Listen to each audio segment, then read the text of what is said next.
Good afternoon, everyone. So, nandito kami ngayon sa farm. Ganito. Ang ganda ng bermuda nila dito ngayon. Kasi winter na. So, buhay na buhay ang farm. Yung park na yon, dyan sila minsan nagla-lunch. Yung park na yan. Dyan sila nagla-lunch. Breakfast pag nandito. Basta winter. So, ayan.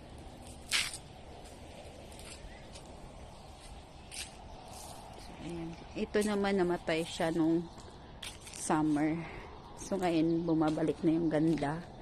Kasi nga winter na. So iikot kami. Dates. Yan dates. Yun naman kinar. So kakatapos lang nila mag-lunch. Tapos na ang gawa. Mag-walking muna kami ng aking mga kasama.